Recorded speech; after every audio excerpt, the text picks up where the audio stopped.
Ja nyt aloitetaan tietenkin, koska Turun Sanomat ja Salon Seudun Sanomat on tänään julkaissut tuorean kannatusmittauksen. Ja sen mukaan SDP saisi 4 paikkaa nykyisen 3 sijaan. Keskusta menettäisi toisen 2 paikastaan, mutta muuten pysyisi puolueiden valtasuhteet täällä Varsinais-Suomessa ennallaan. Ja tässä on selvä ero TS:n viime syksyn kannatusmittaukseen, joka povasi kokoomukselle jopa 5 paikkaa, mutta perussuomalaisille 3. Edellisessä paneelissa meillä oli entinen huippu-urheilija, joten kysytään teiltä urheilukysymys, eli miltä tämä tuntuu? Sieltä voi aloittaa. Tämä tuntui tietenkin todella hyvältä. Oli mukava avata Turun Sanomat niin kuin kaikkina muinakin aamuina, mutta tänä aamuna erityisen hyvä tunne tuli siitä. Korostaisin kuitenkin, että tämä on Gallup ja nyt on vielä 2 viikkoa aikaa vaaleihin. Ja jos soveltaa Dontin systeemiä näihin prosenttilukuihin, niin se tarkoittaa, että itse asiassa vihreiden ja keskustan toinen paikka on aika lähellä sitä meidän itse kunkin 4. paikkaa. Eli tämä on tilanne. No siitä järjestyksestä vaan jokaiselta kommentti, kiitos. Nöyrästi otetaan tietenkin vastaan tämänkin tilanne, mutta kyllähän se on niin, että 2 viikon päästä vasta ratkaistaan nämäkin kekkerit, eli vielä ei voi missään nimessä tehdä ennakkotuuletuksia. Meillä on erittäin vahva ehdokaslista, ollaan tehty vakaata politiikkaa ja erittäin aktiivisia ehdokkaita. Ja kyllä se, mistä tämä Gallup kertoo, niin on näkynyt myös vaalitilaisuuksissa. Todella moni tilaisuus on ollut vähän kuin tämä tila tässä tänään, eli on ollut vaikeuksia jopa mahduttaa kaikki samaan tilaan. Ja se kyllä viestii vahvasti siitä, että mennään ei oikeaan, vaan suoraan. Joo, hyvää päivää vaan kaikille ja harmi tosiaan, että kaikki ei mahdu tänne lasien tälle puolelle, mutta ykköspaikkaa tämän aamun Gallupissa Varsinais-Suomessa totta kai se on iso asia ja meillä on ollut semmoinen tapa, että me ollaan vaali-iltana saatu 2 pinnaa enemmän kuin mitä me Gallupit on Varsinais-Suomessa lupailleet ja se me aiotaan nytkin tehdä. Me otetaan tosissaan mittaa muista ja haetaan sitä 5. paikkaa. Ja me lähdetään siitä, että kokoomus on Varsinais-Suomessakin se ykkösvaihtoehto nykyisen vasemmistohallituksen politiikalle. Ja jos haluaa muutosta Suomeen, niin silloin kannattaa ja pitää äänestää kokoomusta. Ja Annika Saarikko, ole hyvä. Kiitos kutsusta Turun Sanomille. Aki sanoi, että on aina kiva avata Turun Sanomat. Minustakin, paitsi ei juuri tänään. Tämä tulos tietenkin valtavasti sisuunnuttaa ja minulla se herättää kysymyksen siitä, että varsinais-suomalaisetkin ottavat kantaa tässä vaalissa siihen, tarvitseeko Suomi jatkossakin vahvaa keskivoimaa politiikan äärilaitojen lisäksi. Ja minulle on arvokasta se, että keskustan lista, ehdokkaat ja politiikkamme näkyy ja kuuluu koko maakunnan hyväksi. Että en ole antanut periksi, vaan ajattelin taistella 2 hurjemmin siitä, että juuri nimenomaan 2 paikkaa jatkossakin meillä säilyy. Kiitos. Ja Sofia Virta, ole hyvä. Kiitos munkin puolesta. Mukava olla täällä. Itse ajattelen vähän samoin kuin siinä edellä oli, että yhtään ääntä ei ole vielä annettu. Ja jos me oltaisiin nyt siellä urheilumaailmassa, niin mä ajattelin, että siinä on se viimeinen 100 spurtti jäljellä. Ja meillä on upeita ehdokkaita sekä meillä, mutta myös muissa puolueissa. Ja kaikki tekee lujaa työtä siellä kampanjakentillä. Se ei ole aina helppoa, mutta kaikki sitä painaa. Ja me itse ajattelen, että vihreät on ainakin laittaa kaiken peliin myös itse aamusta iltaan siellä niiden tärkeiden asioiden puolesta. Ja mä luotan siihen, että Suomessa on ihmisiä, jotka haluaa sitä talouskasvua, haluaa turvallista lapsuutta, haluaa koulutustason nostoa ja haluaa tehdä sen aidosti niin, että on myös elinkelpoinen ympäristö ja maapallo tulevaisuudessakin. Hyvä, nyt on... Hyvä, me lähdetään varsinaisiin kysymyksiin sitä ennen vielä muistutuksena, koska väkeä on paljon. Jos joku asia menee ohi, niin tentti on nähtävissä ts.fi-sivuilla tallenteena myöhemmin, eli ei hätää sen osalta. Mutta siis itse asiaan. Kyseessä on ennen kaikkea alueellinen tentti, vaikka valtakunnan politiikkaa toki puhutaan myös ja nämä kytkeytyvät monesti toisiinsa. Pyydän teitä nimeämään aluksi 2 Varsinais-Suomen kannalta keskeisintä teemaa, joiden puolesta lupaatte kansanedustajana työskennellä, jos tulette valituiksi. Eli 2 keskeistä alueellista teemaa ja lyhyet perustelut. Ja lähdetään Petteri Orpo ja sen jälkeen Lindén. Kiitos. Jos 2 pitäisi nopeasti sanoa, niin ensimmäisenä tulee liikenneyhteydet ja Saaristomeri. Ja se 3 olisi koulutus, jos saisi 3 sanoa. Ei. Mutta siis nämä liikenneyhteydet, niin saavutettavuus, se on aivan kaikki kaikessa, jotta meidän maakunta ja koko tämä länsirannikko niin on vetovoimainen, kilpailukykyinen. Ja sieltä mä nostaisin esille sen, että sen Helsinki-yhteyden kanssa raiteella pitää päästä liikkeelle ja kaksoisraide Saloon. Se palvelisi tätä meidän seutua ja maakuntaa erinomaisella tavalla ja minusta se on mahdollisuuksien rajoissa. No sitten Saaristomeri, siellä paljon liikkuneena, niin kyllä oikeasti tilanne on se, että se on risteyskohdassa, että joko se nyt käännetään parempaan suuntaan tai sitten se menetetään. Mä en haluaisi sitä nähdä ja mun mielestä se on sellainen ylisukupolvinen asia, joka meidän pitää nyt ottaa näppiin ja mä haluaisin olla kirjoittamassa seuraavaan hallitusohjelmaan tavoitetta Saaristomeren pelastamisesta. Nämä kaksi, ehkä tässä vaiheessa palataan koulutukseen. Lindén. Petterin esittämät tavoitteet ja asiat olivat hyviä, mutta tuon vähän eroavuutta tähän kuitenkin. Työllisyys on minusta kaikkein tärkein. Itse asiassa liikenne on väline työllisyyden ja talouskasvun ylläpitämiseksi. Myös koulutus on se, jolla me luomme työllisyyttä. Eli minun ykkönen on kuitenkin työllisyys. Kakkonen, tämä on ehkä mielenkiintoinen, kun mä sanon terveys. Itse asiassa Turku ja Turun seutu, jos nyt rajaudumme tähän, on meidän maamme terveyden keskittymä, kun me lasketaan oikealla tavalla yhteen lääketeollisuus, tukkukauppa, palvelujärjestelmä, tämän alan koulutus, tuleva lääkekehityskeskus, mitä Annikan kanssa ajoimme voimakkaasti yhdessä hallituksessa. Turun rajalla pitäisi oikeastaan, tai se voisi lukea jo Raision rajalla, Welcome to Medicine City, koska itse asiassa me olemme tämän alueen johtava paikka Suomessa, ja siihen panostaminen johtaa yleensä voimakkaaseen kasvuun. Se nähdään maailmalla, kun mennään katsomaan Etelä-Ruotsiin, mennään katsomaan Keski-Eurooppaan. Siellä, missä terveysteknologiaa kehitetään voimakkaimmin, siellä on kaikkein paras kehitys. Mihin suuntaan katsoo Junnila? Tässä aiemmin esiin tulleet asiat tietenkin ovat myös niitä, jotka kaikki Varsinais-Suomen kansanedustajat jakavat. Ja nämä kuuluvat myös meidän kärkiteemoihin. Mutta ehkä se keskeisin ero tulee suhteessa tienpitoon. Kuten tiedätte, nyt lumet sulivat, niin olette varmaan sen tunteneet jo nahoissanne. Tiestön kunto on aivan järkyttävällä tasolla. Varsinais-Suomen ELY-keskus tällä hetkellä päällystää noin 160 kilometriä teitä koko vuotena, kun vielä joitakin vuosia sitten se oli lähes 500 kilometriä. Tämä on aivan keskeinen perussuomalaisten vaatimus. Tähän liittyy sitten myös liikennehankkeet, niin E18, E8, Ysitietä ja niin edelleen, Laitila eritasoliittymän kokoisia asioita. Mutta tämän lisäksi on tietenkin myös muita hankkeita ja ehkä se toinen asia on kuitenkin Varsinais-Suomen maakunnallinen etu. Eli olivat ne hankkeet mitkä tahansa, niin nyt meidän on puolustettava myös, että saamme niitä läpi. Ei auta aina puheet Saaristomerestä tai jostakin muusta, mitä meidän pitäisi hankkia. Meidän on oikeasti myös ajettava. Hyvä, kello kilkattaa. Annika Saarikko. Kiitos. No ensinnäkin tärkeintä Varsinais-Suomen edunvalvonnan näkökulmasta on, että kyetään tekemään yli puoluerajojen yhteistyötä. Ja itse asiassa tämä laaja lista on valtaosaltaan sellainen, mikä on helppo allekirjoittaa, mitä herrat tässä listasivat. Ehkä pari täydennystä. Minäkin nostaisin maakunnan liikennehankkeet kärkeen. Meillä on noin 340 miljoonan euron edestä muita välttämättömiä saantoja maakunnan isoista liikennehankkeista. Ja siis tunnin juna ei lukeutunut tähän, vaan kaikki tämä muu välttämätön olemassa oleva liikenteen korjaus. Sitten mä nostan myös koulutuksen. Mä oon saanut olla tekemässä päätöstä diplomi-insinöörikoulutuksen vahvistamisesta osaksi Turun yliopiston tiedekuntia ja oppiaineita. Ja se tapa, millä se on lähtenyt liikkeelle, niin siitä kiitos kuuluu meidän yrityselämälle, elinkeinoelämälle ja korkeakoulun väelle.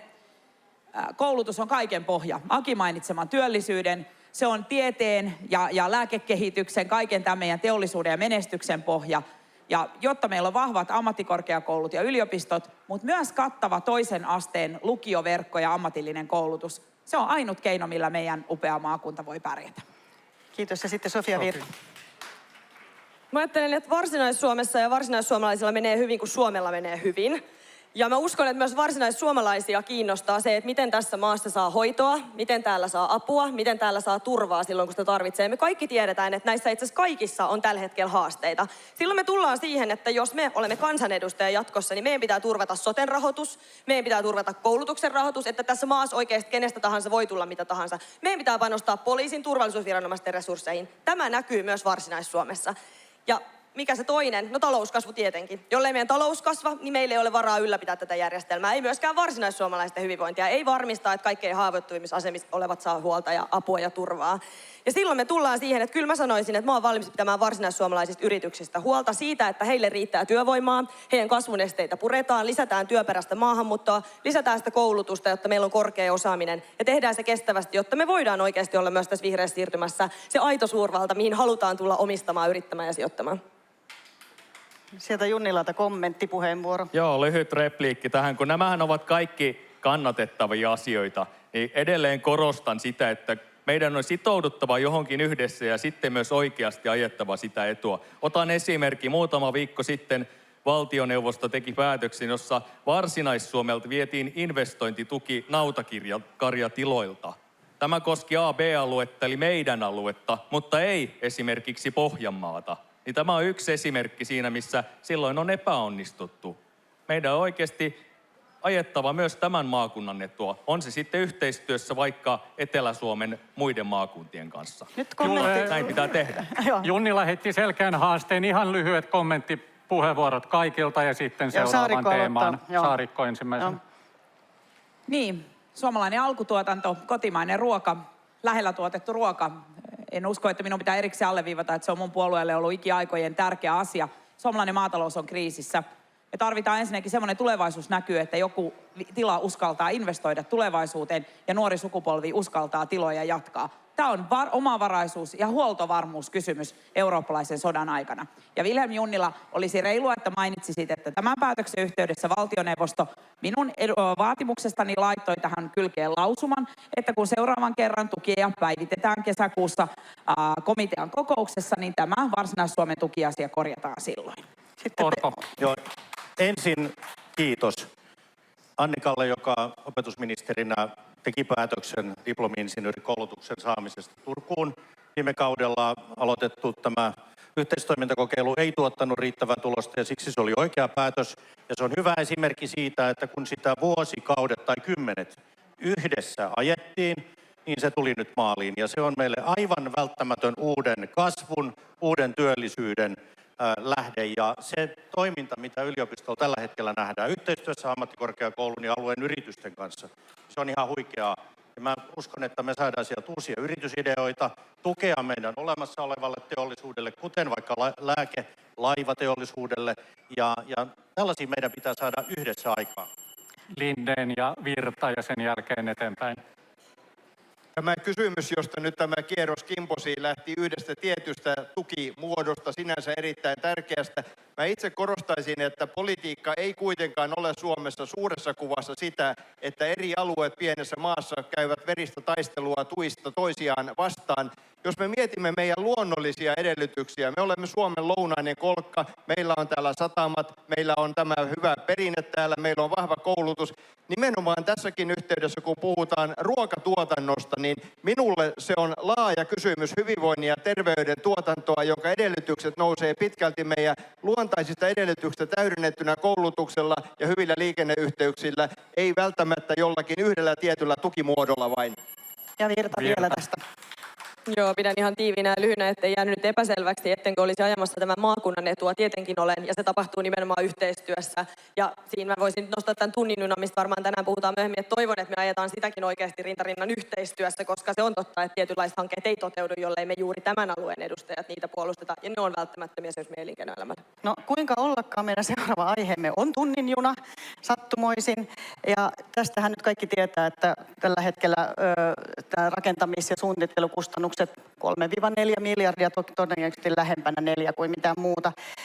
Ja valtiovarainministeri lyttäsi tämän ja TSN Gallupissa tänään kansa lyttäsi tunnin juna, eli eivät ole niin kovin kiinnostuneita, vaikka sitten kunnat, jotka tai kaupungit tässä mukana ovat ja valtio ja muut, niin nyt äänestys. Teillä on teillä laput.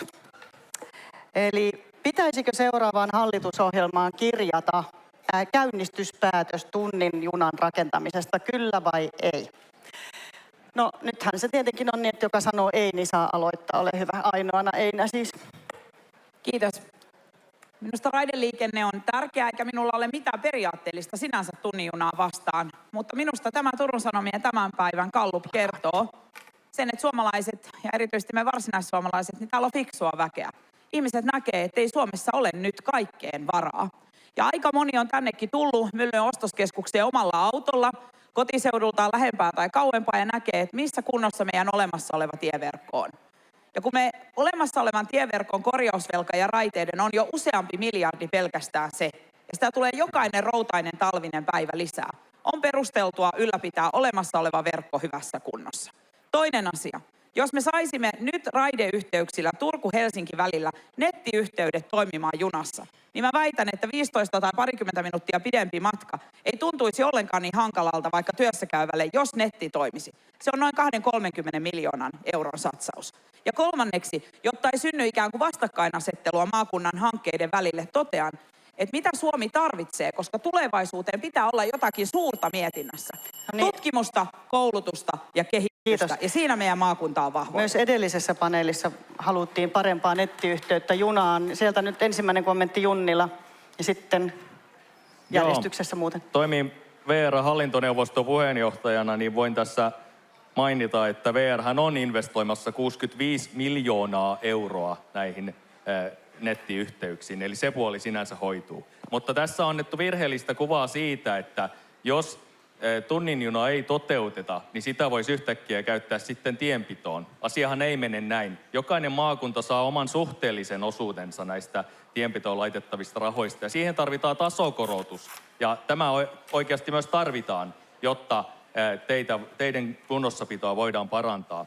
Mutta mitä tulee tähän tunnin junaan, niin myöskään sitä Annika ei kertonut, että Väylävirasto on arvioinut, että jos tehdään kaksoisraide nykyisen ratalinjauksen viereen, niin se itse asiassa maksaa huomattavan paljon enemmän kuin tunnin juna, johtuen ihan siitä yksinkertaisesta syystä, että nykyinen ratalinjaus on rakennettu käytännössä Savimaalle ja se on huomattavan paljon pidempi. Ja toinen asia, ei kerrota sitä, että tänä vuonna valmistuu ratasuunnitelma tunnin junaan ja nämä muut hankeyhtiöt aikaisintaan 30- ja 40-luvulla. Eli ne eivät ole tämän eikä seuraavan hallituksen päätettävissä edes. Seuraava. Aika tuli käytettyä, Lindén. Ja sitten Orpo. Tässä on keskustelukumppaneina kaksi aikaisempaa tai toinen vielä valtiovarainministeri, joiden työtä arvostan, mutta eduskunnassa olen kyllä saanut, en nyt halua millään tavalla mainostaa itseäni, mutta usein sanotaan, että puheessani on paljon numeroita. Valitan sitä, mutta nyt tulee numeroita. Tämä 3,5 miljardia euroa, mikä olisi tämä kustannus, kun se kuoletetaan 70 vuoden aikana, se on 50 miljoonaa euroa vuodessa. Jos me saamme 20 päivittäistä vuoroa ja kussakin vuorossa 300-400 ihmistä matkustamassa, niin itse asiassa meidän täytyy nähdä pitkänä kaarena tämä asia. Sitä ei voi niin kuin hyvin yksinkertaisilla liiketaloudellisilla tempuilla vaan katsoa tämän kannattavuutta. Jos Suomessa olisi sillä tavalla ajateltu 100 vuotta sitten, meillä ei olisi yhtään rataa. Me tarvitaan tiet, me tarvitaan radat. Mä olen itse ajanut 2 miljoonaa kilometriä kumipyörillä ja olen intohimoinen autoilija, mutta kaikki kehittyneet maat tällä hetkellä yhdistävät merkittävimmät asutuskeskukset nopeilla junilla, ja se ei ole vain sen pääteaseman hyöty, vaan koko sen seutukunnan hyöty siinä ympärillä. Sitten Orpo ja Virta ja Kiitos. Saarikko. Että jos äskeisessä puheenvuorossa aloitin antamalle Annikalle kiitosta, niin tästä en anna, että keskusta ja valtiovarainministeripuolue vetäytyi tämän tukemisesta, koska se on ollut meidän maakunnan ykköshanke, yhteinen siitä lähtien, kun moottoritie valmistui. Me ollaan yhdessä tehty sitä, kaikki puolueet on sitoutunut omalla valtiovarainministerikaudella, niin vein sitä eteenpäin, sai suunnittelurahat. Tämä on ollut käytännössä päätöksiä vaille valmis. Ja nyt jos se vedetään pois, niin se olisi oikeasti todella suuri tappio kaikelle sille työlle, mitä on tehty. Ja sitten toinen asia. Nyt tästä vähän otan kiinni, mitä Aki Lindén hyvin toi sille. Tämä on siis investointi, joka tehdään 50-70 vuoden perspektiivillä. Ja se on taseeseen. Me voidaan käyttää valtion omaisuutta muualla löytämällä tähän rahoitusta. Se ei ole pois budjettitaloudesta, joka muuten on aivan pyllyllään tällä hetkellä. Anteeksi, käytinkö väärää sanaa? Mutta se on siis huonossa kunnossa. Tämä ei ole pois budjettitaloudesta. Mä haluan nähdä se investointina tulevaisuuteen ja katsoa eteenpäin vuosikymmeniksi tulevaisuuden uskoa ja näkymää Varsinais-Suomelle. Ja vielä viimeisenä asiana se, että tämän radan merkitys kasvaa, koska itäraja on kiinni ja luultavasti pysyy kiinni. Meillä täytyy olla yhteys länteen. Kiitos. Nyt selväksi Virta, oma puheenvuoro. Joo, on siis aivan selvää, että meillä ei ole varaa kaikkeen. Mutta jos me ei nyt uskalla tehdä niitä investointeja, mistä tässä edellä kuultiin, ja niitä kasvumahdollisuuksia, mitkä nostaa sen meidän talouskasvun lentoon, niin meillä ei ole jatkossa varaa yhtään mihinkään. Ja tämä on nyt sellainen keskeinen hanke, jota on nimenomaan valmisteltu pitkään, johon voidaan saada noin 30% EU-rahaa. Eikö se kannattaisi nyt hyödyntää, kun sitä on saatavilla? Se ei ole vastakkaisen tiestön kunnossapitovelan kanssa, ei missään nimessä. Tiedän varsin hyvin, että iso osa tavarasta liikkuu kumipyörillä, myös ihmisistä. Tiedän, että sillä on merkitystä meidän huoltovarmuudelle, sillä on merkitystä Euroopan turvallisuudelle, miten Suomessa on tiet kunnossa. Eli se ei ole senkaan vastakkain. Se ei ole vastakkain lähijunien kanssa. Mä ajattelen, että nekin tarvitaan, mutta näihin täytyy sitten miettiä ne rahoitusinstrumentit, miten se hoidetaan. Ja kyllä, näillä on ilmastovaikutuksia, näillä on kustannusvaikutuksia. Kaikilla infrahankkeilla on. Jos on jokin infrahanke, millä ei näitä ole, niin kuulisin siitä mielelläni. En ole vielä kuullut. Valtiovarainministeriön virkamiehet on itse sanonut, että tässä ei ole kyetty arvioimaan kaikkia niitä taloudellisia vaikutuksia, mitä täällä on myös hyötypuolella. Ja mä ajattelen, että jos varsinaissuomalainen elinkeinoelämä sanoo, että tämä tarvitaan, tämä on täällä se kasvumahdollisuus, niin silloin olen kyllä valmis sen hankkeen takana seisomaan. Kiitos. Ja sitten kommentit Saarikko ja Junnila. Joo, pari lyhyttä huomiota. Ensinnäkin liittyen tähän tunnin junan käyttöön. Sitähän meidän pitäisi ennen kaikkea miettiä, että mikä sen hyötykäyttösuhde olisi. Niin me tiedetään, että pääsylipputulot ja siis pääsylippujen hinta todennäköisesti olisi junalippujen hinta kalliimpi kuin nykyisessä raideliikenteessä, koska jollain ikään kuin sen hankkeen pitäisi alkaa maksaa itseään takaisin.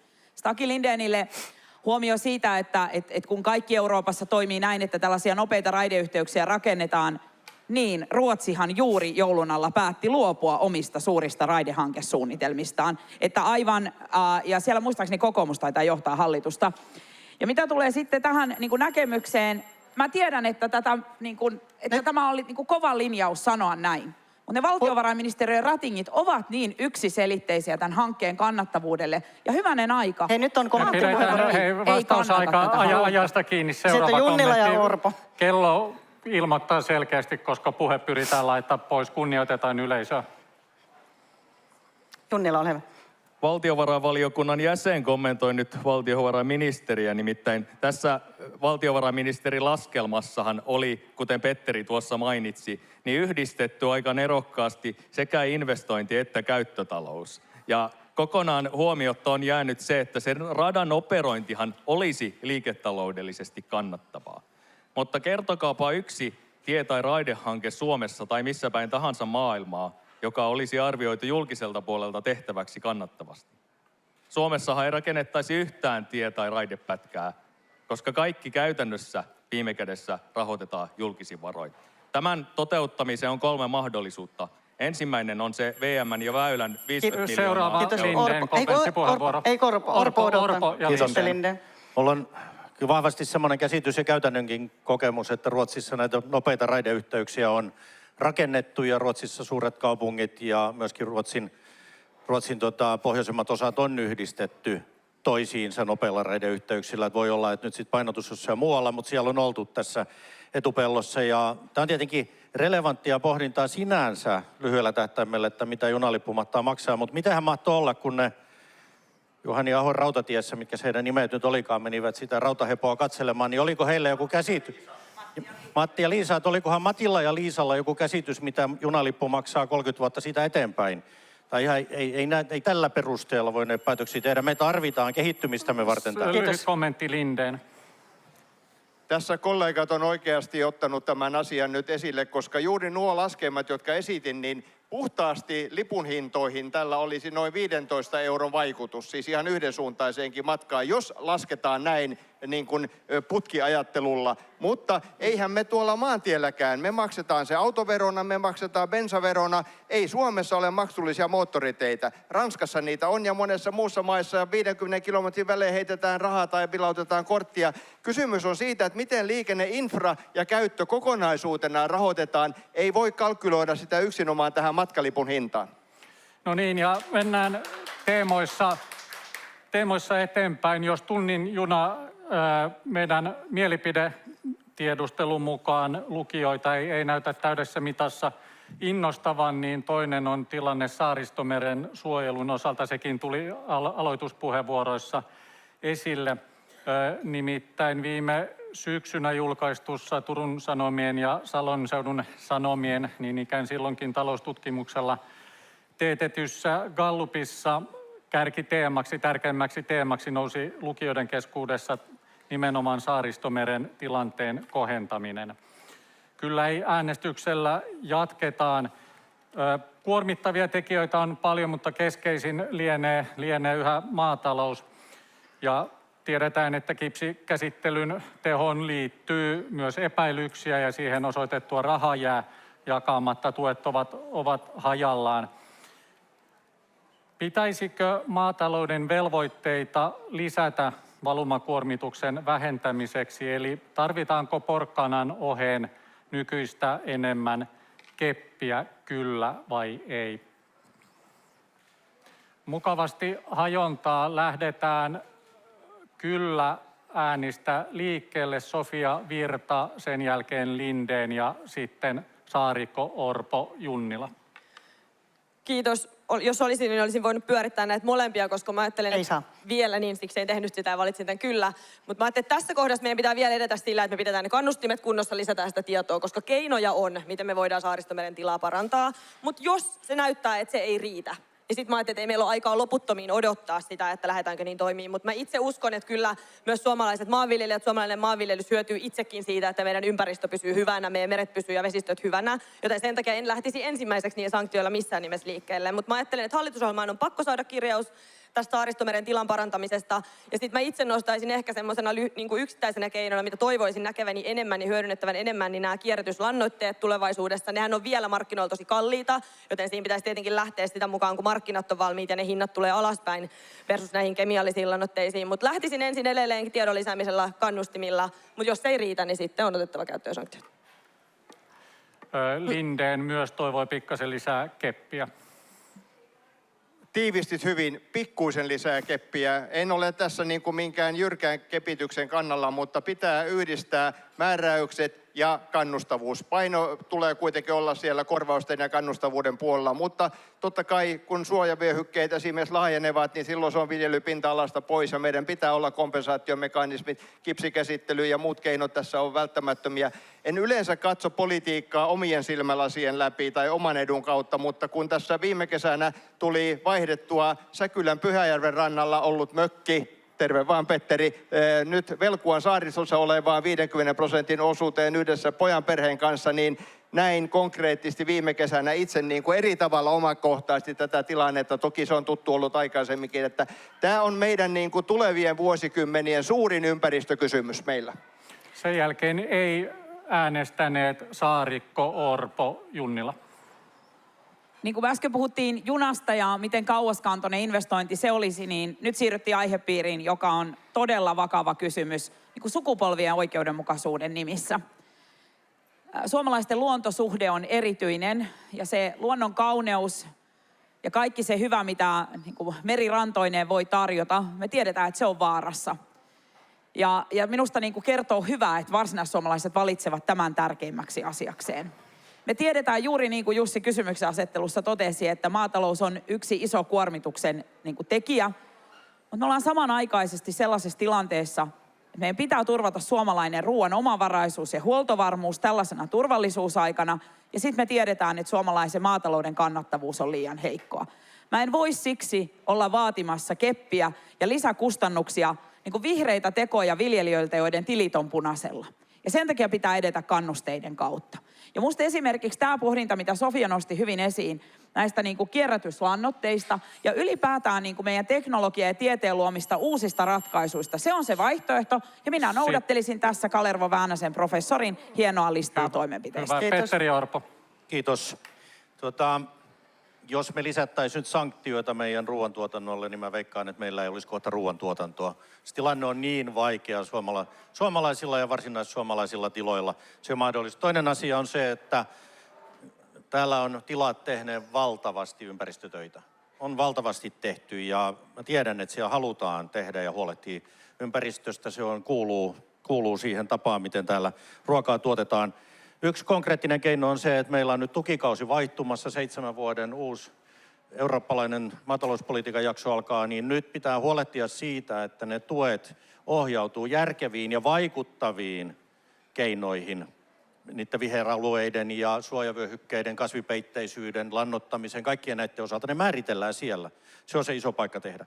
Mutta ei tämä ole pelkästään maatalouden kysymys. Meidän täytyy huolehtia siitä, että joka ainut yhteiskunnasta lähtevä, on se sitten hulevesi tai viemäriputki, niin niistä ei mene koko ajan lisäravinteita. Meidän pitää hoitaa se.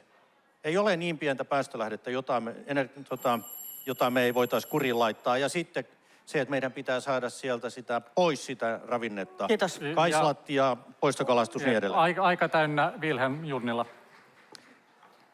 Tässä mainittiin kipsikäsittely ja siinä on yksi esimerkki lupabyrokratiasta. Se on aikataulullisesti sidottu ja muutenkin osuu sellaisiin aikoihin ja vaiheisiin, että sitä on erittäin vaikea käyttää tälläkin hetkellä. Ja siinä ei se keppi auta. Se, mikä voisi auttaa, on se, että rakennekalkki saataisiin tukikelpoiseksi, koska sitä viljelijät haluaisivat käyttää. Ja on paljon muutakin, mitä voidaan tehdä Saaristomeren hyväksi. Ja tässä vaiheessa ainakaan keppi ei ole todellakaan ratkaiseva. Tässä operaatio Saaristomeri ja sitten ympäristöministeriö ovat tehneet erilaisia laskelmia, että mitä tämä maksaisi vuositasolla, tämän tavallaan pitkän aikavälin parantaminen. Ja sehän on luokkaa 18-25 miljoonaa euroa. Ja sehän ei tässä mittakaavassa kuulosta hirvittävän mahtavalta, eikö niin? Tähän kyllä varmasti pystytään. Ja vielä kolmantena asiana, meidän pitää myös nähdä Saaristomeri vähän niin kuin Lappi nähdään muualla. Siinä on niin kuin paljon mahdollisuuksia niin imago- ja vetovoimatekijänä kuin sitten kasvulähteenä. Enkä tarkoita nyt levän kasvua, kuten siellä tällä hetkellä tapahtuu. Eli meillä on oikeasti paljon mahdollisuuksiakin tässä myös tulopuolella. Sitten ihan lyhyt kommentti Saarikolta. Joo, mä haluan kompata Vilhelm Junnilan tätä niin kuin myöskin matkailuulottuvuutta. Meillä on paljon tehtävää niin kuin meren kunnossa. Niin kuin sanoin, tulevien sukupolvien tähden, mutta mun mielestä tässä on myös matkailussa aidosti mahdollisuuksia. Alikäytetty mahdollisuus meidän yhtenä niin kuin kasvun ja työllisyyden ja yrittäjyyden muotona, eli tosi tärkeä nosto. Kiitos. Siirrytään seuraavaan aiheeseen, joka on terveyspalvelut. Puhuttavat kaikkia, vaikka sote-asioiden hoito on siirtynyt hyvinvointialueelle, niin on paljon kysymysmerkkejä yhä.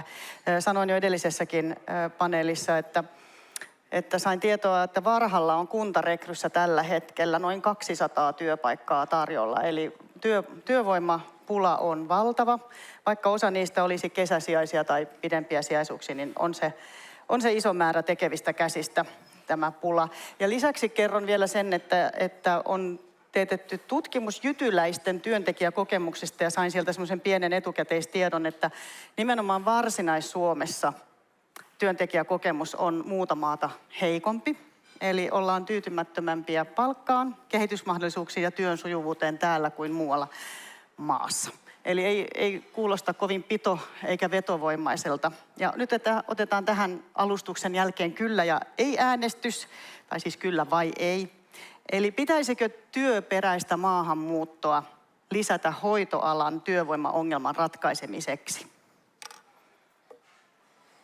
No niin, sillä takaa aloituspuheenvuoron, kun vastaa eri lailla kuin kaikki muut. Ole hyvä, Vilhelm Junnila. Vähän arvelinkin, että jään tässä yksin. Mutta olen lukenut Superin ja muutaman muun alalla toimivan järjestön raportit. Ja työperäisellä maahanmuutolla ei ratkaista edes hoitoalan pulaa. Keskeinen ongelma siinä on kielitaito.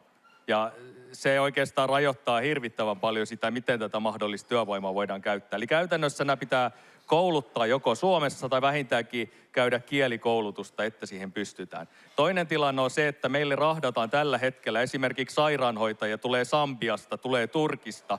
Ja heistä osa on korkeasti koulutettua, heillä on kielitaitoa, mutta mihin tehtäviin heidät laitetaan? Avustaviin tehtäviin. Jos he täällä jatkavat koulutustaan, he pääsevät myöhemmin lähihoitajan tehtäviin. Niin ei todellakaan tällä työperäisellä maahanmuutolla mitään akuuttia ongelmaa ratkaista. Tähän vaaditaan kyllä paljon myös muita keinoja. Nämä kaksi asiaa pitäisi ensin ratkaista. Hyvä, ja sitten aloitetaan Orpo, Lindén, Saarikko, Virta. Meillä on valtava pula hoitajista. Meillä on valtava pula sosiaali- ja terveysalan työntekijöistä.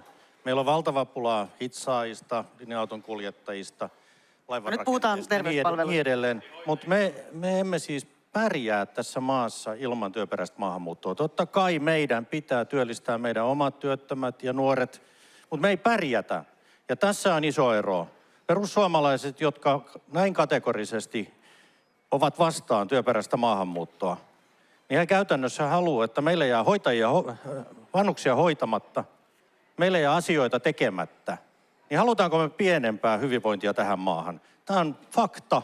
Meillä on 18 000 tällä hetkellä puute hoitajista. Ja kaikki, mitä me voidaan saada Suomeen tulemaan töihin, nimenomaan töihin.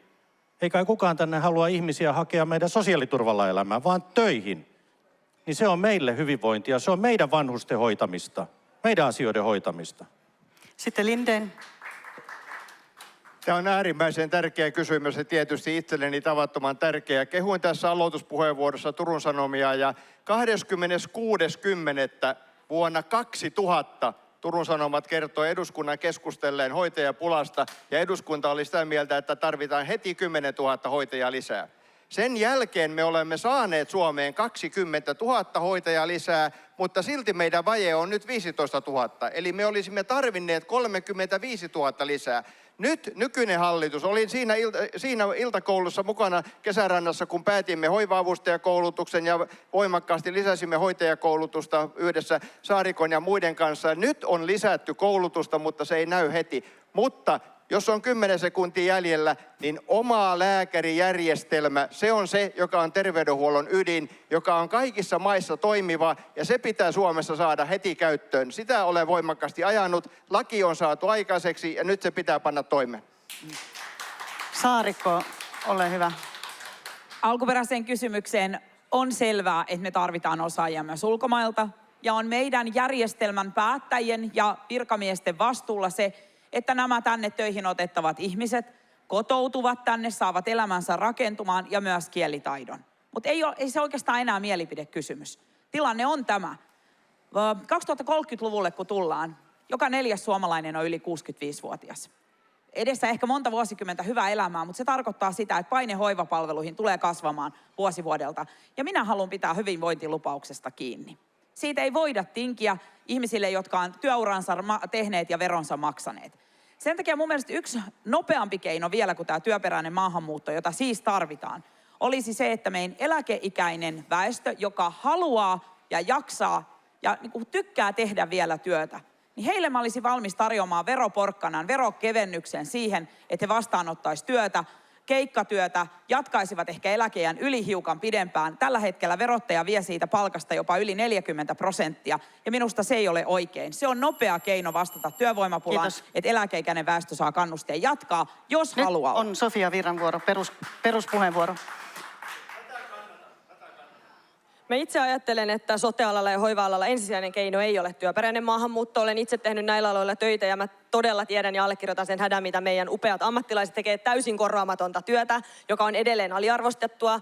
Mutta se ongelmahan on siitä, että he tekevät sitä myös täysin kuormittavissa olosuhteissa, koska heitä on liian vähän. Ja tästä tullaan tietyllä tavalla siihen ongelmalliseen noidankehään. Mutta on meillä myös lisättävänä keinoja siihen, että me saadaan heidät siellä alalla pidettyä tai sinne yhä houkuteltua. Esimerkiksi lastensuojelu, missä on muun muassa tehnyt töitä, niin se on myös tosi upeata duunia silloin, kun sitä saa tehdä niillä resursseilla, mitä siihen tarvii, jotta sä voit hoitaa sen työn hyvin. Mä ajattelen, että me tarvitaan lisää koulutusta, me tarvitaan lisää palkkakehitysmahdollisuuksia sinne aloille. Ja samaan aikaan on kuitenkin täysin totta se, mitä tässä edelliset puhujat nostivat. Eli meillä on koko ajan enemmän heitä, jotka tarvitsee näitä palveluita ja vähemmän heitä, jotka niitä voi pyörittää tai rahoittaa. Silloin me tullaan siihen, että kyllä, me tulemme tarvitsemaan Suomeen lisää ihmisiä. Meidän tulee onnistua olemaan maa, joka houkuttelee tänne lisää ihmisiä. Mutta meillä on tällä hetkellä jo esimerkiksi paljon maahanmuuttajataustaisia ihmisiä, jotka eivät ole onnistuneet tai emme ole onnistuneet heitä ehkä kotiuttamaan niin, että he voisivat olla täydentämässä meidän työvoimaa. Mutta myös vaikuttavuutta ja teknologiaa me tullaan sinne soteen tarvitsemaan. Tähän on kommenttipuheenvuorot pyytäneet nyt Junnila, Orpo ja sitten Lindén. Huomasitteko, että alkuperäinen kysymys kosketti hoitajia? Poliitikot käänsivät sen aika mallikkaasti kaikkeen muuhun tekemiseen. Miten niin? Olen siitä samaa mieltä, että esimerkiksi kokit, ravintolatyöntekijät, hitsarit, Joo, ei nyt mennä niihin, kun puhutaan näistä hoitajista. Ja niin edelleen on tulossa siihen. Näillä aloilla ei pärjättäisi päivääkään ilman työperäistä maahanmuuttoa. Mutta nyt puhuttiin hoitajista. Haastankin tässä vähän Petteri, että miten se korkeasti koulutettu kielitaitoinen sairaanhoitaja, joka tulee ulkomailta Suomeen, sillä 10,5 euroa palkalla, niin miten motivoitunut hän on tekemään pitkäjänteistä työtä Suomessa, kun hän ei pääse tekemään edes lähihoitajan töitä. Hänet laitetaan avustaviin tehtäviin. niin kyllä mä vähän kysyn Petteriltä, että miten tämä työperäinen maahanmuutto ratkaisee nyt lähihoitajien, sairaanhoitajien ongelman Suomessa nopeasti. Koulutukseen panostetaan ilman muuta. Voidaan ottaa ulkomaisia, Filippiinistä otettukin ja koulutettu heitä sekä täällä että siellä. Kielitaitoa lisätty. Mutta No niin, ei kiitos. tämmöistä No niin, nopea ja ratkaisu. aika Orpo. täynnä Orpo saa vastata. Tässä on nyt just se suuri ero. Kun minä ajattelen nyt esimerkiksi niitä vanhuksia, jotka ei saa hoivapaikkaa. Ihan itsekin tiedän, mistä puhun tällä hetkellä. Kyse on vanhuksista, jotka eivät pääse hoivaan, vaan he on kotihoidossa, liian vähällä hoidolla. Kyse on näistä ihmisistä, potilaista, vanhuksista, vammaisista ihmisistä, lastensuojelusta, missä me tarvitaan kaikki vallan niitä hoitajia. Ja minulla on aivan sama, missä tämä ihminen on syntynyt. Jos hän tulee Suomeen, tekee töitä, osallistuu, hoitaa niitä meidän vanhuksia tai sairaita. Tässä on kysymys ja tässä ei ole mitään sijaa tämän tyyppiselle ajattelulle. Kiitos ja sitten on seuraavaksi Lindén Virtasaarikko. Eli Lindén, ole hyvä. Tämän asian suuri haaste on se, että tämä on kaikkien kehittyneiden maiden yhteinen ongelma. Euroopasta puuttuu 3 miljoonaa hoitajaa. Suomi on hoitajavajeessa siellä 10. Siellä on Italia ja Kreikka kärjessä. Eli tämä on kaikkien yhteinen ongelma, mutta silti meidän tavoite ei ole edes erityisen kunnianhimoinen. Virallinen tavoite on saada 10% tulevasta työvoimatarpeesta hoitoalalla maahanmuuton kautta. Ratkaiseva on kieli. Ihan niin kuin Junnila tässä aluksi sanoi, nopea, intensiivinen kielikoulutus, niin se on se kaikkein tärkein asia tässä. Ammattitaito heillä on siellä jo valmiina. Hyvä ja sitten on Virta.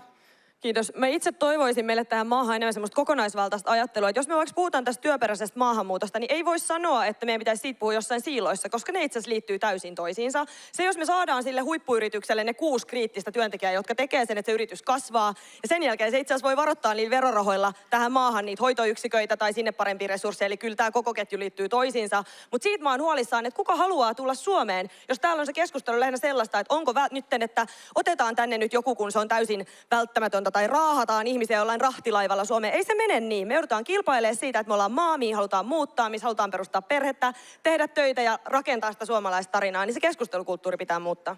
Hyvä sitten Saarikko. Ja sitten sen jälkeen siirrytään seuraavaan asiaan. Siis työvoimapula on totta kaikilla aloilla ja mun mielestä tässä on sivuttu nyt vielä liian vähän sitä näkökulmaa, että mikä on koulutuksen rooli. Se, että nuorille ihmisille syntyy meidän kaikkien poliitikkojen puheesta semmoinen käsitys, että siinäpä arvostettava ala, vaikkapa ikäihmisten hoiva, että tänne mä haluan hakeutua. Peruskoulun jälkeen, lukion jälkeen, että tämä on niin kuin mun juttu. Siinä meillä on aika paljon tekemistä, että meidän viestintä ja puhumisen tapa hoivaa ja hoitoalasta tällä hetkellä kohenee. Niin kuin Aki sanoi, me ollaan lisätty merkittävästi aloituspaikkoja, lähihoitajia, sairaanhoitajakoulutusta ja myös kyllä aivan loppusuoralla välttämättömästi ja oikein hoiva-avustajakoulutusta. Mutta kaikkein tärkeintä on se, että näissä työperäisen maahanmuuton tapauksissa me vahvistetaan muuntokoulutusta ja ikään kuin sitä nopeaa hyväksiluentaa niin, että se osaaminen tunnustetaan myös suomalaisessa järjestelmässä. Ja tämä ihminen pääsee, juuri niin kuin Vilhelm toivoit, tekemään koulutustaan vastaavaa työtä. Mutta ei voi silloin nostaa punaista lappua ja samaan aikaan sanoa, että haluaa näitä vai eikö halua. Mun mielestä te linja on ollut kategorisesti selvä. Te olette Suomen ainut puolue, jolle ei käy opiskelijat ulkomailta eikä työvoima ulkomailta. Ja siinä ei ole mitään järkeä. Kiitos. Kiitokset. Tästä aiheesta mennään eteenpäin, nimittäin talouteen, joka on samalla valtakunnan politiikkaa, mutta jolla on tietysti suora kytkentä myös alueisiin. Kuten kaikki tiedämme, Suomen valtio on velkaantunut jo useamman hallituksen aikana ja tahti on kuluneella kaudella eri syistä vain kiihtynyt. Pelkästään korkomenot ovat miljardiluokkaa. Sopeutustarpeesta sinänsä tuntuu vallitsevan melko laaja yksimielisyys, mutta koko luokasta, etenemistahdista ja keinoista ei niinkään. Millaiseen euromääräiseen sopeutukseen hallituksen tulisi ensi vaalikaudella teidän mielestänne sitoutua? Ja voitte mainita 2 keskeistä toimenpidettä, jolla tasapainottaminen pitäisi käynnistää, ja Petteri Orpo aloittaa ja sen jälkeen Saarikko Lindén. Kiitos. Kokoomus haluaa saada talouden kuntoon siksi, että vain terve talous pystyy huolehtimaan siitä, että Suomi on hyvinvointiyhteiskunta, että meillä on palvelut ja että me voidaan pitää heikommista huolta ja koulutuksesta eli tulevaisuudesta. Siksi tämä on niin kriittinen kysymys ja nyt me ollaan vähän niin kuin vedenjakajalla, koska korot on lähtenyt nousuun Ja kun me katsotaan tulevaisuuteen julkisen talouden suunnitelmaa, niin se on 10 miljardia joka vuosi uutta velkaa, jos ei muuteta politiikan suuntaa. Siksi tämä on niin kriittinen. Me olemme sitoutuneet tähän valtiovarainministeriön esittämään 6+3 miljardia 2 vaalikauden aikana. Ja tämä on aivan niin kuin fundamentti juttu, että tässä päästään liikkeelle. Se tapahtuu säästäväisyydellä, mutta sen rinnalla, mitä enemmän saadaan konkreettisia toimivia kasvutoimia, ihmiset töihin. Jos me työllistetään meidän työttömistä 300 000 ihmisestä väkeä, se tarkoittaa vähemmän työttömyyden hoitokuluja, se tarkoittaa lisää verotuloja. Siksi me ollaan esitetty muun muassa uudistuksia ansiosidonnaiseen työttömyysturvaan. Me ollaan esitetty jarrua näiden työttömyysetuuksien nousulle, jotta työnteko olisi kannattavampaa ja niin edelleen. Meillä löytyy keinovalikoima, mutta kasvuun perustuen. Olen sitoutunut valtiovarainministeriön tilannekuvaan ja pidän ensi vaalikauden sopeutustarvetta semmoisena noin 5 miljardin mittakaavan luokassa olevana vaikeana, erittäin vaikeana tehtävänä niin, että 2 vaalikauden aikana tämä velkaantuminen voidaan taittua. Keskeisin syy juuri niin kuin kysymyksessä hienosti todettiin, se on korkomenojen nousu, myöskin indeksisidonnaisten menojen nousu ja se paine, joka meidän hoivapalveluista tulee, kun me olemme lupanneet kaikista pitää huolta. Sopeutuskohteita. Menoleikkauksia, niitä tullaan tarvitsemaan. Olen nostanut esiin esimerkiksi asumistukijärjestelmän, joka tällä hetkellä erityisesti pääkaupunkiseudulla, se nostaa meidän valtion menoja. Ja toinen on rakenteelliset uudistukset, joita meidän työelämä kaipaa. Mä oon todennut ääneen, että me emme voi jatkaa nykyisessä hallituspohjassa. Ylipäätään keskusta tarvitsee lisää luottamusta voidakseen olla hallituspuolue, mutta siksi, että meillä on liian eriävä näkemys velasta ja taloudesta. Vasemmistopuolueet eivät myönnä sitä, että tarvitaan myös menoleikkauksia, ja toteavat, että keinona Suomen talouden kuntoon laittamiselle käy verojen korottaminen, mikä ei ole ratkaisu Suomen talouden tilanteessa, Kiitos. koska se näivettää kasvun. Aki Lindén, otetaan vielä tarvittaessa kommenttikierros tähän perään, mutta Lindén, Virta ja Junnila ja sen jälkeen lyhyt kommenttikierros. Eli ensimmäiset puheenvuorot ensiksi, Aki Lindén.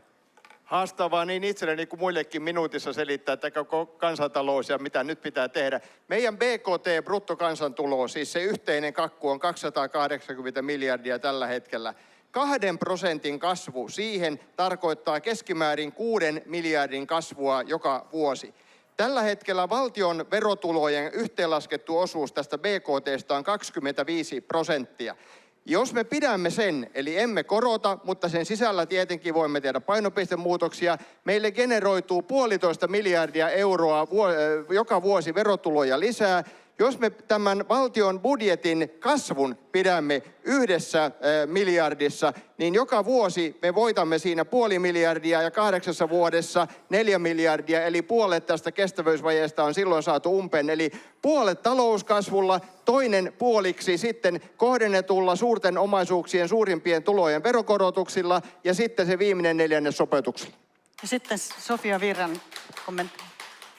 No ajattelen, että jos meille kerrotaan päättäjinä, että sopeutustarve on 9 miljardia, joissa arvioissa 11 miljardia, niin niiden lukujen edessä ei voi olla kuin nöyränä ja miettiä, että miten tämän kotimaan puolesta turvaa sen, että todella ne minun lapseni ja ehkä heidänkin lapsensa saa niitä palveluita jonain päivänä. Vihreät on sitoutunut tasapainottamaan valtiontalouden vuoteen 35 mennessä. Itse olisin valmis ripeämpiinkin toimiin juuri sen takia, että mä ajattelen, että he, joilla on varaa, he saa markkinoilta ne palvelut jatkossakin. Mutta entä he, jotka on kaikkein haavoittumisasemissa, heistä meidän pitää pystyä pitämään huolta.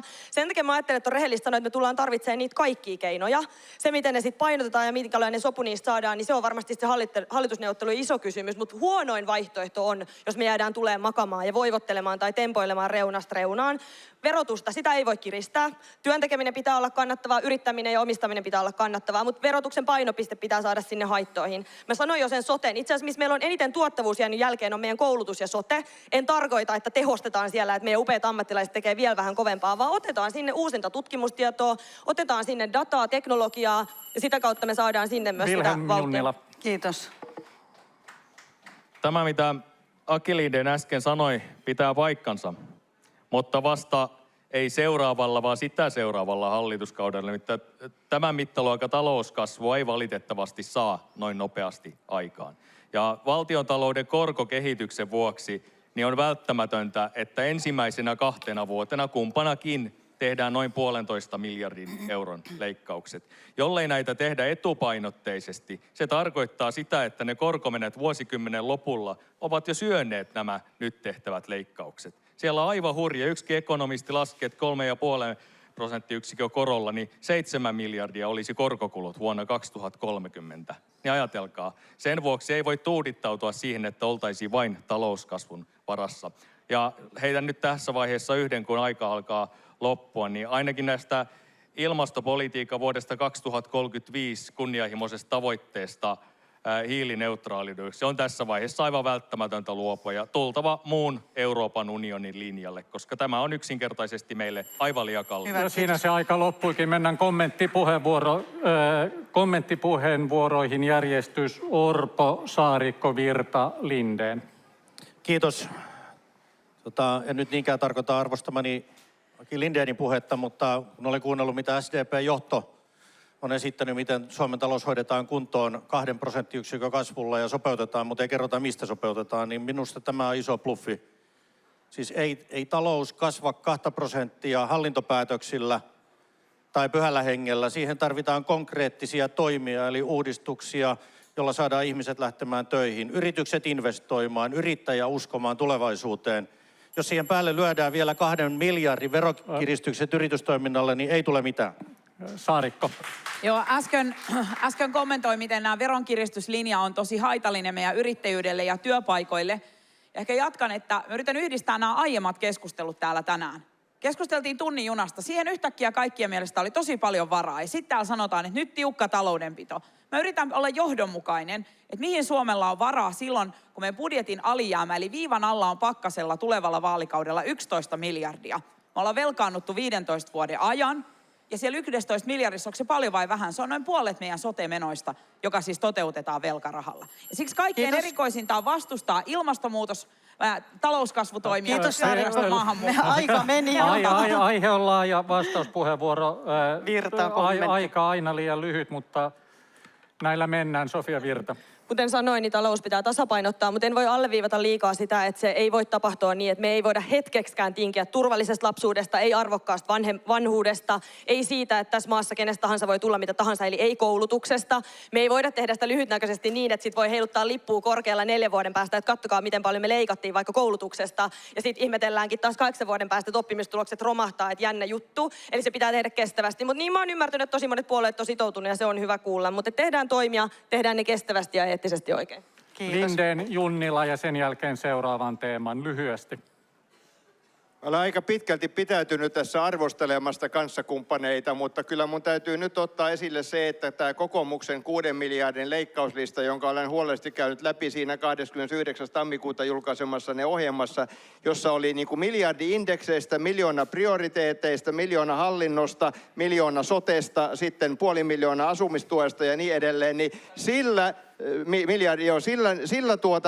kyllä talouden dynamiikka johtaa siihen, että aina kun leikataan miljardi, niin sieltä lähtee käytännössä 10 000 työntekijää ja niiden verotulot samalla. Ja se johtaa kurjistamiseen. Junnila, lyhyt kommentti.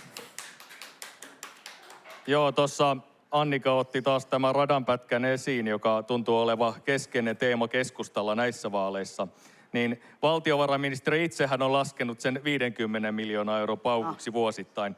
Tämä vastaa luokkaa 11 vuorokauden korkomenoja kohta tästä valtiotaloudessa, niin ajatelkaa, se on syöty tuossa jo ennen vaaleja tällä periaatteella. Se ei ole tämän saman kokoluokan asia lainkaan.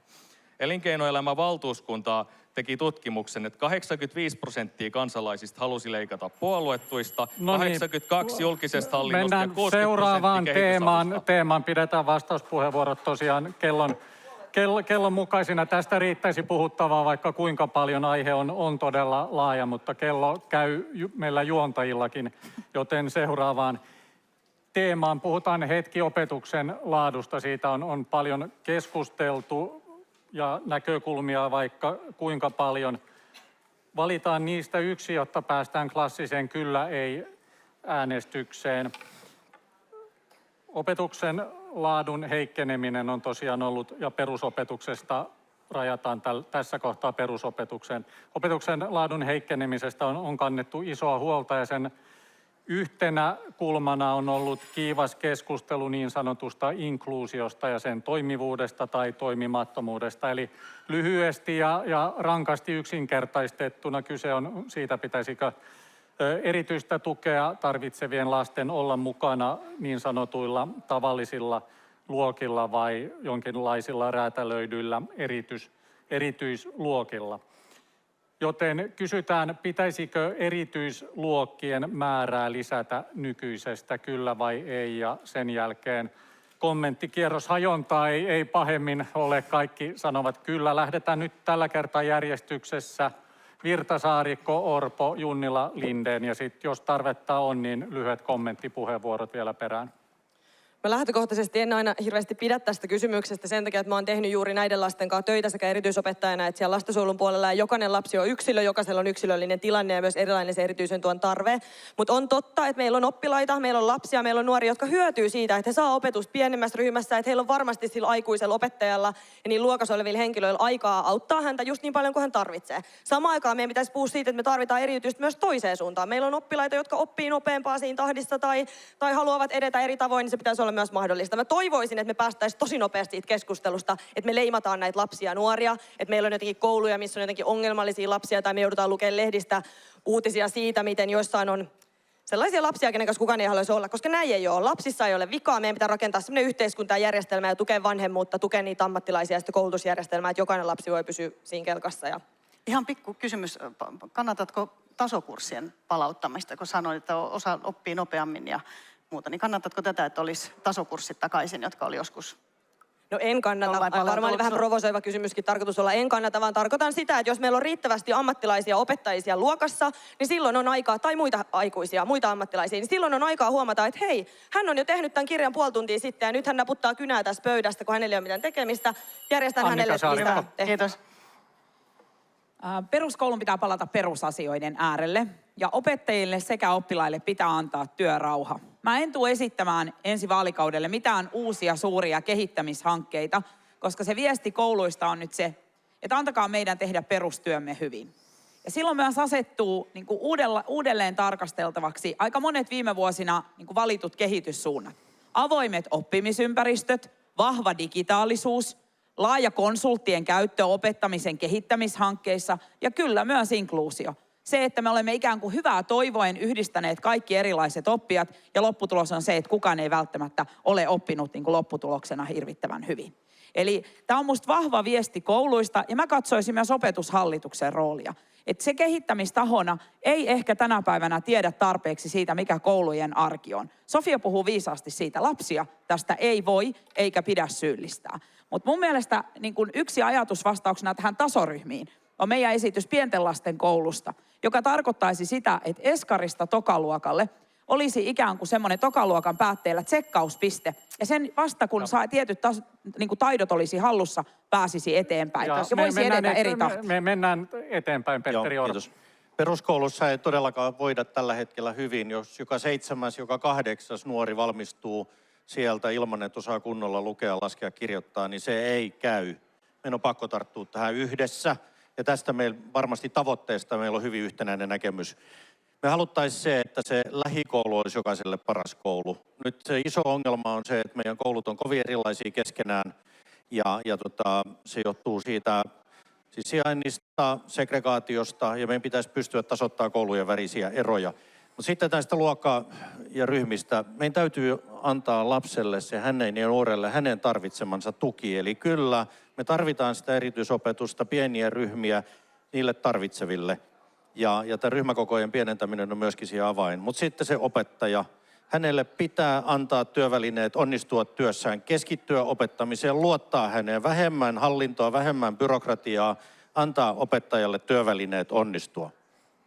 Junnila.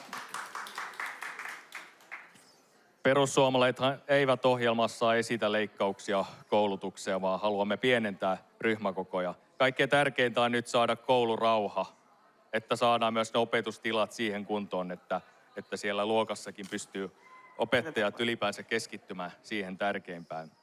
Meillähän on niin, että kun tämä inkluusio ei ole saanut riittävää rahoitusta, niin se ei ole johtanut myöskään toivottuihin tuloksiin. Onhan niin, että oman tasoistensa kanssa helpoiten myös oppii ja sitten on tietyissä iässä myös hirvittävän paljon eroavaisuuksia oppilaiden kesken. Nyt on niin, että samassa luokassa voi olla vaikka 26 eri kieltä ja opetus on suomen kielellä. Eihän tällainen voi toimia. Toinen on sitten lahjakkaat oppilaat. Eli kyllähän se on niin, että kun olet motivoitunut jostakin, vaikka olet erityisluokassa, se kiinnostaa sinua erityisen paljon, niin silloin sä myös panostat siihen ja saat entistä parempia oppimistuloksia. Ei haluta myöskään rajoittaa lahjakkuuksien esiin tulemista. Eli tarvitaan tuki sinne lapsille näissä sellaisille oppilaille, jotka eivät pärjää siinä koko opetuksessa, Aki mutta myös Lindén. lahjakkuudet. Mitä tulee inkluusioon, niin tässä kollegat ovat vastanneet minusta aika viisasti, enkä ryhdy niitä sanoja ihan suoraan toistamaan.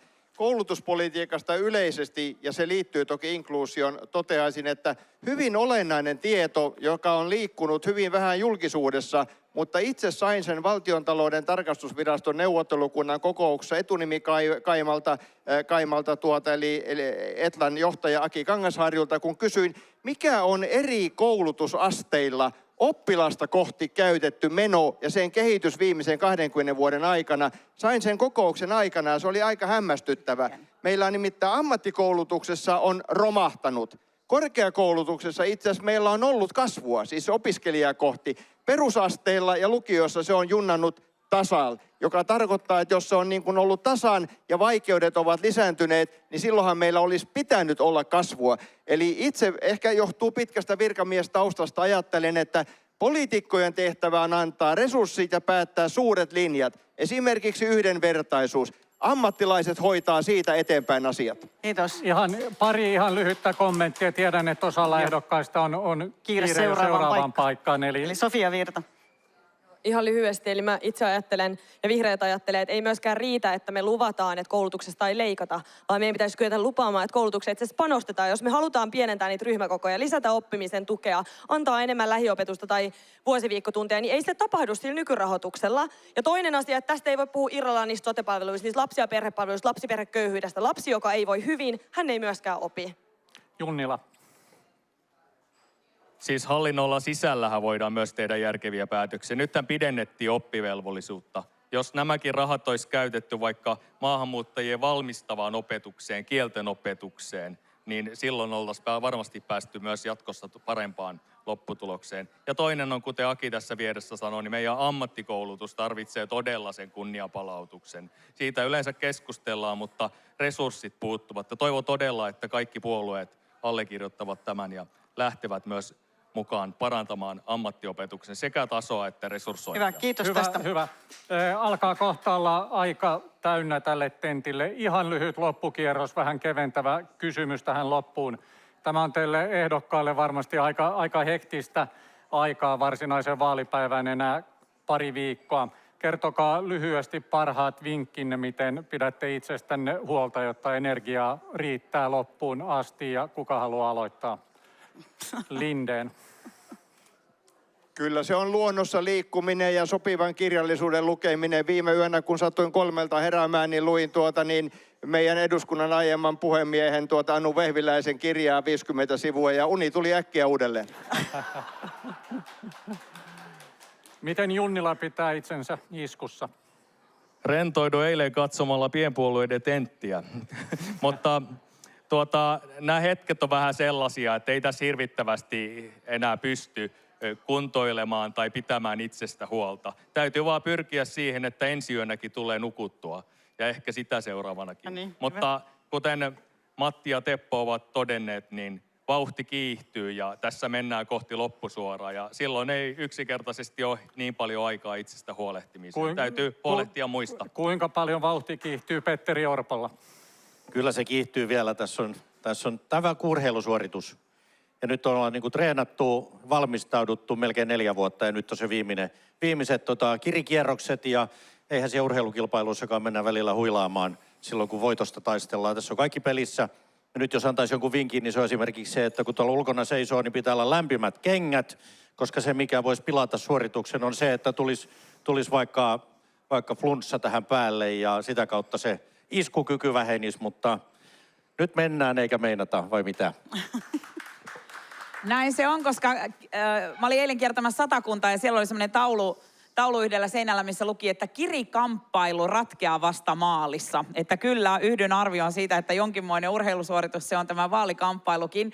On onneksi useamman vaalin kokemus ja ihmisistä saa voimaa. Meille ainakin Petterin kanssa tämä tarkoittaa koko Suomen kiertämistä oman vaalipiirin ohella.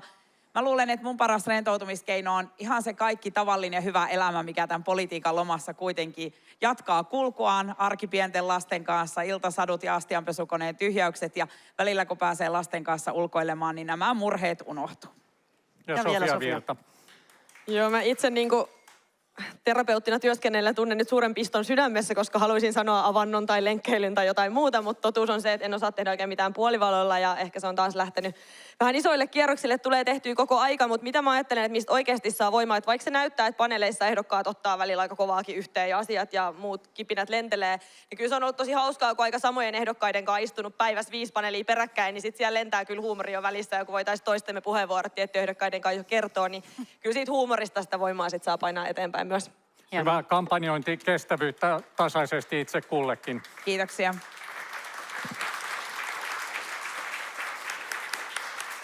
Hyvä. Kiitos ehdokkaille.